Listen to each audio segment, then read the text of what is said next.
नमस्कार। सत्य हिंदी पे शरद की दो टूक में आपका स्वागत है। मैं हूं शरद प्रधान और आज हम आपको बताएंगे केवल भारतीय जनता पार्टी के दुहरे मापदंडों के बारे में नहीं, केवल उनके झूठ के बारे में नहीं, क्योंकि झूठ और दुहरे मापदंड की तो पराकाष्ठा है भारतीय जनता पार्टी के नेता। लेकिन अब तो पानी सर के ऊपर हो गया है और यहां तक पहुंच गए कि पिछले आप देख रहे होंगे कई दिनों से प्रधानमंत्री नरेंद्र मोदी, उत्तर प्रदेश के मुख्यमंत्री योगी आदित्यनाथ, अमित शाह, सब लोग कुछ ना कुछ जोड़ते रहते हैं कांग्रेस के मैनिफेस्टो में। या जो बातें कांग्रेस के मैनिफेस्टो में हमें पढ़ने में नहीं आई, किसी और को भी पढ़ने में नहीं आई, कहीं लिखी नहीं है, वो इन्होंने थोप दी हैं। और इनका मानना यह है कि कांग्रेस के मैनिफेस्टो में एक ये भी चीज है कि गौ हत्या करने के लिए, गौ का मांस खाने के लिए जो है लोग, ये कांग्रेस पार्टी इजाजत देने वाली है इस चुनाव में। उनके मैनिफेस्टो में है। योगी आदित्यनाथ ने बाकायदा ये बात कही है संभल के अपने कल के इलेक्शन रैली में। अब आप सोचिए कि ये क्यों जरूरत पड़ गई है इस कदर झूठ बोलने, क्योंकि इस तरह की कोई बात नहीं है, लेकिन झूठ चलता है, झूठ बिकता है। और भारतीय जनता पार्टी का झूठ तो बहुत अच्छे से बिकता है। आपने देखा थोड़े दिन पहले उन्होंने कहा, क्या प्रधानमंत्री नरेंद्र मोदी ने कहा कि उनके ये कांग्रेस पार्टी के मैनिफेस्टो में ये लिखा हुआ है कि वो अपनी वो लोगों के प्रॉपर्टी, जमीन, जायदाद, जेवर तक जो है, मंगलसूत्र तक लेकर के वो मुसलमानों को दे देंगे। कहीं नहीं लिखा है। ये उनके दिमाग की उपज है। कमाल का दिमाग है। और यही बात योगी आदित्यनाथ ने 2 दिन पहले कहा कि कांग्रेस के मैनिफेस्टो में है कि शरीयत का कानून भी लागू कर देंगे। कहीं नहीं है। योगी आदित्यनाथ के दिमाग की उपज है। और अब बात इस पे आ गई कि उनके दिमाग में यह भी एक नई चीज पैदा हो गई कि लोगों को कहना कि कांग्रेस पार्टी गौ हत्या को अप्रूवल देने वाली है और कांग्रेस पार्टी गाय का मीट बिकवाने के लिए, यानी कि बीफ को बिकवाने के लिए प्रोत्साहन देगी। अब सच क्या है आप सुनिए। सच यह है कि भारतीय जनता पार्टी की जो रूल्ड स्टेट्स हैं, नॉर्थ ईस्ट में या साउथ में, दक्षिण में, जहां पे बाकायदा गौ हत्या की जाती है, लीगल स्लॉटर हाउसेस हैं और बाकायदा बीफ बिकती है, उनके बारे में क्या कहना है योगी आदित्यनाथ को या प्रधानमंत्री को? इसका कोई जवाब नहीं। शायद हो सकता है हम ये भी मान के चलते हैं कि शायद योगी जी को पता ही ना हो कि केरल में बाकायदा बीफ अलाउड है और भारतीय जनता पार्टी के नेताओं का बाकायदा बाइट्स है, जो हम एक आध आपको उनकी लिंक्स आपको दे देंगे, आप उसमें देख सकते हैं कि किस तरीके से उन जगहों पे जहां भारतीय जनता पार्टी रूल कर रही या उनके नेता वहां पर हैं एक्टिव, वो बाकायदा बीफ का अप्रूवल देते हैं। केरल में उनके 2 नेताओं के बाकायदा स्टेटमेंट हैं जो इंडियन एक्सप्रेस जैसे क्रेडिबल अखबार में बाकायदा छपे हुए हैं, जिसमें वो कह रहे हैं कि जो है, अब एक तो हैं इसमें एन श्री प्रकाश, ये मल्लापुरम के कैंडिडेट थे पिछले चुनाव में, और इन्होंने जो है बाकायदा कहा कि हम जो है इंश्योर करेंगे कि supply of good beef available हो लोगों को। हमारे लोगों को ये पसंद है बीफ और हम उसे बिकवाएंगे। मेघालय के भारतीय जनता पार्टी के अध्यक्ष, मेघालय के एक नागालैंड के डिप्टी चीफ मिनिस्टर जो बीजेपी के हैं, उन्होंने बाकायदा कहा कि ये हमारा नेचुरल फूड है, गाय का मांस खाना हमारे लिए एक नेचुरल फूड है। ये कह रहे हैं भारतीय जनता पार्टी के मेघालय के और जो है नागालैंड के नेता, और इसलिए हम इसको प्रोत्साहन देंगे। जो भी ये बोलता है उसके खिलाफ हम बिल्कुल इसके, हमारे यहाँ किसी प्रकार का बीफ खाने पे या गाय का मांस बेचने पे कोई रेस्ट्रिक्शन नहीं है, ये बोल रहे हैं। अब आप सुनिए, सबसे जो बड़े चर्चा में रहे हैं हाल में, मुख्यमंत्री मणिपुर के, जो भारतीय जनता पार्टी के बड़े चहेते नेता हैं प्रधानमंत्री के, बीरेंद्र सिंह, जिनकी आंखों के सामने वहां की महिलाओं के साथ दरिंदगी हुई, उनको सड़कों पे नग्न करके दौड़ाया गया, पीटा गया, रेप किया गया, क्या क्या नहीं हुआ, तमाम लोग वहां मारे गए, उसमें उनके कान में जू नहीं रहेगी, ना बीरेंद्र सिंह के, ना उनके आका दिल्ली में जो बैठे हुए हैं। लेकिन उनका बाकायदा स्टेटमेंट छपा है कि बीफ खाना हमारे यहाँ बिल्कुल मना नहीं है और ये हमारे यहाँ की चलन है बीफ खाने का, तो हमें इसमें कोई इतराज नहीं है और हम ये चीज इसका बाकायदा अप्रूवल करते हैं। अब आप देखिए इन्होंने जो बाकायदा ये इस तरीके की बातें कही हैं, इनको कोई रोकने वाला नहीं। मणिपुर के चीफ मिनिस्टर बीरेंद्र सिंह जो है, beef is an integral part of people's diet in north east India and BJP which leads the ruling coalition in Manipur does not intend to dictate food choices to people। कि हमारा कोई इरादा नहीं है लोगों पे इम्पोज करना कि वो क्या खाएं क्या ना खाएं। बीफ एक रेगुलर खाने की प्रथा है हमारे यहाँ पूरे नॉर्थ ईस्ट में। कोई आप सोचिए ये पूरा, और ये नॉर्थ ईस्ट में जो स्टेट्स मैंने आपको कई गिनवाई जहां पे खाया जाता है, मिजोरम, नागालैंड, त्रिपुरा, सिक्किम, अरुणाचल प्रदेश, इन सब जगहों पे बाकायदा बीफ खाया जाता है। और इन सबसे ज्यादा हाई प्रोफाइल स्टेट और हाई प्रोफाइल उस जमाने के चीफ मिनिस्टर गोवा के मनोहर पारिकर, जो बाद में देश के रक्षा मंत्री भी नहीं रहे, इस दुनिया में नहीं है, बहुत ही अच्छे लीडर माने जाते थे, बड़े बैलेंस्ड लीडर माने जाते थे, बड़े पॉपुलर लीडर थे गोवा के। और उनका बाकायदा स्टेटमेंट था कि ये जो बीफ है हम इंश्योर करेंगे, we will ensure regular supply of good quality beef to the people, to the voters. ये सब स्टेटमेंट है उनके। और इन सब के बारे में योगी आदित्यनाथ क्या कहते हैं नहीं पता।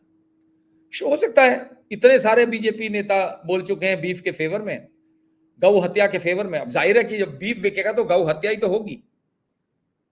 वहां की गाय माता नहीं है, ऐसे लगता है। और उन लीडरों की जो बाकायदा दुहाई देते हैं कि गाय हमारी माता है, और ये कांग्रेस वाले चाहते हैं कि इसकी हत्या करके इसका मीट बेचें और मुसलमानों को अधिकार दें कि वो जम के गाय का मीट खाएं। ये है स्टेटमेंट उत्तर प्रदेश के मुख्यमंत्री का। और अब आप देखिएगा थोड़े दिनों में और सारे नेता कब आ जाए कोई और बड़े बड़े नेता बीजेपी के इसके ये बात करने, कांग्रेस पे इल्जाम लगाने। अच्छा, मजे की बात क्या है, आपको ताज्जुब होगा ये सुन करके कि केरल में तो बीजेपी के एक और नेता ने ये तक कह दिया और कांग्रेस को बड़ा कंडेम किया इस बात के लिए कि कांग्रेस ने गौ हत्या पे बैन लगाया था जब वो पावर में थी वहां पे, उस बात को कि उन्होंने बड़ी आलोचना करी।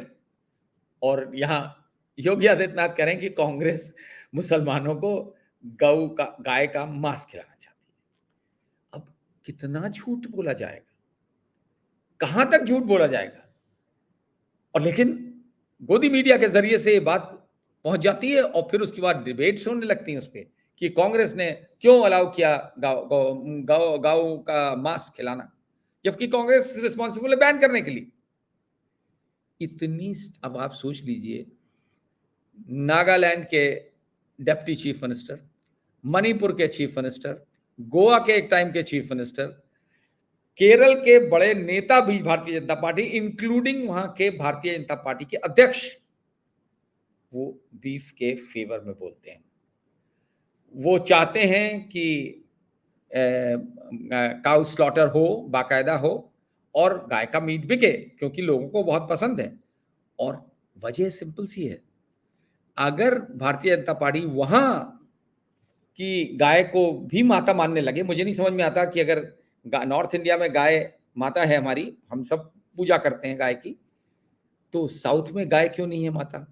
उसी बीजेपी लीडर की जो देश में राज कर रहे हैं वहां नहीं, वहां पे उसके लिए कुछ नहीं बोलेंगे, उसके लिए इल्जाम देंगे कांग्रेस को जिसका वहां कोई लेना देना नहीं है, आज पावर में नहीं है, उसने बैन करी।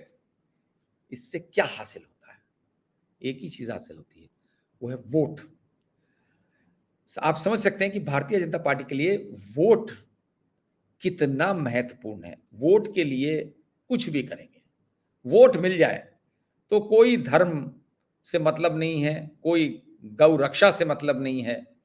बाकी जगह दुहाई देते रहेंगे गौ रक्षा की। और उल्टा ये एक नई स्टाइल है कि अगर आप दूसरे पे इल्जाम डाल दें उस बात का जिसको आप नहीं कंट्रोल कर पा रहे हैं, अपने यहाँ नहीं रोकना चाहते हैं, क्योंकि वहां पे वोट मिल रहे हैं, वहां पावर में आ रहे हैं। जब पावर में चले जाएंगे तो हो सकता है उसके खिलाफ बोलें, लेकिन नॉर्थ में आकर के आप देंगे और ऐसा बनाएंगे कहानी, कहानी फिल्मी कहानी, कि कांग्रेस अगर पावर में आ गई तो वो गाय को जो है का कत्ल करवाएगी, गाय का मीट बिकवाएगी, मुसलमानों को प्रसन्न करने के लिए ये कैंपेन है, बाकायदा कैंपेन चल रहा है।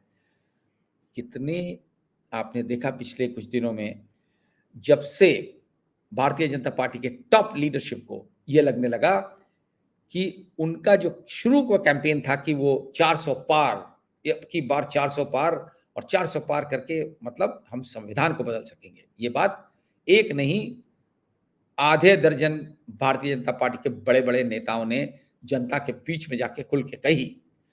लेकिन जब ये एहसास हुआ एकदम से प्रधानमंत्री को कि अरे इससे तो हमारा दलित वोट चला जाएगा। जो यहाँ पे बड़ी मेहनत करी है प्रधानमंत्री नरेंद्र मोदी ने दलितों के बीच में सेंध लगाने की, जो और उनको ये इंप्रेस करने की कि वो वाकई में उनके संरक्षक हैं। जब उन्हें एहसास हुआ कि दलितों को ये इससे ये आभास हो रहा है कि भारतीय जनता पार्टी यदि संविधान को बदलेगी तो आरक्षण भी समाप्त कर देगी।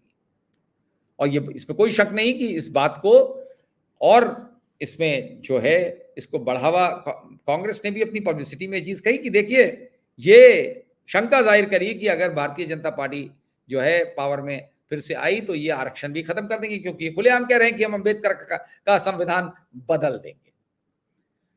तो वहां पे जब इनको एहसास हुआ तब इन्होंने बाजी पलटी। और अब क्या करते हैं, राम मंदिर से दाल गलती हुई नहीं दिख रही है, जिसकी बड़ी उम्मीद लगाए बैठे थे। आपने देखा है 22 जनवरी 2022 को जिस तरह प्रधानमंत्री ने अपना रूप ही धारण कर लिया था एक बहुत ही महा पुजारी का, और अयोध्या की सारी उन्होंने कार्रवाई प्राण प्रतिष्ठा की स्वयं करी। वहां पे 5 वर्ष के राम को दिखा दिया, रामलला का रूप, जबकि रामलला गोदी में दिखाए जाते थे न्यू बॉर्न राम के रूप में। तो बहरहाल वो लेके आ रहे हैं और बड़ी बड़ी होर्डिंग्स लगी, ये लेके आए हैं राम को। ये सब इतना सारा आडंबर करने के बाद उससे जब वोट की राजनीति बनती हुई नहीं दिखी, और खास तौर से पहले राउंड ऑफ पोलिंग जो हुआ 19 अप्रैल को, उसके बाद उन्होंने फौरन बाजी पलटने के लिए उन्होंने सोचा कि अब क्या किया जाए। तो एकदम कम्युनल सांप्रदायिक जुबान पे उतर आए, और बिल्कुल इस स्तर की जुबान जो कोई छोटा मोटा नेता बोलता था पहले तो समझ में आता था, लेकिन अब टॉलेस्ट नेता of the Bharatiya Janata party, जो कि विश्व गुरु अपने आप को कहलाने में गर्व करते हैं, वो उन्होंने कहना शुरू कर दिया। और इस प्रकार का झूठ जिससे हिंदू मुसलमान हर बात में हिंदू मुसलमान, जेपी नड्डा ने भी वही बात दोहराई। और साथ में अब कैसे रह सकते हैं उत्तर प्रदेश के मुख्यमंत्री, वो तो हिंदुत्व के जीता जागते एम्बॉडीमेंट हैं, स्वरूप हैं। उनके भगवा वस्त्र, उनका जो गोरखनाथ मठ का हेड होना वर्षों से, तो वो कैसे पीछे रह सकते थे। उन्होंने सोचा एक कदम और आगे चले, तो उन्होंने और चीजें जोड़ दी। भारतीय कांग्रेस के मैनिफेस्टो में ये क्लेम किया कि कांग्रेस के मैनिफेस्टो में ये सारी बातें हैं जो कि सरासर झूठ हैं, जो कि कहीं नहीं है। ना कांग्रेस के मैनिफेस्टो में कहीं ये लिखा है कि वो गाय का मीट बिकवाने के लिए प्रोत्साहन देंगे, ना उन पे ये लिखा है कि वो उसके फेवर में है, बल्कि कांग्रेस के टाइम में ही काउ स्लॉटर पे बैन लगा। वैसे ही कहीं कांग्रेस के मैनिफेस्टो में ये नहीं था कि वो शरीयत लॉ लाने के लिए वो अप्रूवल देंगे अगर वो पावर में आ गए, वो भी फैलाया गया। ना कहीं मैनिफेस्टो में ये था, ना किसी ने ये बात कही थी कि जो बात कांग्रेस ने कही है फाइनेंशियल लोगों के फाइनेंशियल असेसमेंट करने का और वेल्थ का रीडिस्ट्रीब्यूशन की जो बात करी थी, उसमें ये कहीं नहीं था कि वो ले करके जो है वेल्थ का रीडिस्ट्रीब्यूशन करना कोई ऐसे आसान चली चीज़ नहीं है, और वो मुसलमानों को दे देंगे। ये बीजेपी ने जो झूठ फैलाया, इसके पीछे सिर्फ एक ही मकसद है, कैसे भी हो, साम, दाम, दंड, भेद, वोट मिलना चाहिए, सत्ता मिलनी चाहिए। चाहे देश को विभाजन करने की बात करें, जो बिल्कुल एक तरीके से देश को विभाजन करने की बात है। हमें तो ये लगा कई बार कि जिस तरीके की ज़ुबान का इस्तेमाल हो रहा है, जिस तरह से झूठ का सहारा लिया जा रहा है, क्या हम भारतवर्ष में रह रहे हैं या पाकिस्तान में? इस तरीके की चीज़ें पाकिस्तान और तालिबान में सुनने को मिलती हैं। हमने कभी नहीं सपने में सोचा था कि इस तरीके की भाषा का प्रयोग यहाँ होगा, इस प्रकार का झूठ बोला जाएगा पावर के लिए, जैसा कि तालिबान और पाकिस्तान में होता है। भारतवर्ष उनकी तरीके के ना है, ना बनना चाहता है।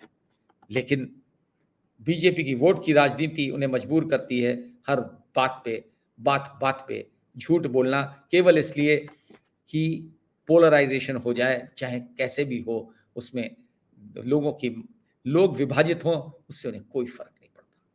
इससे ज़्यादा अफ़सोस की बात क्या हो सकती है? लेकिन बीजेपी को यही पसंद है।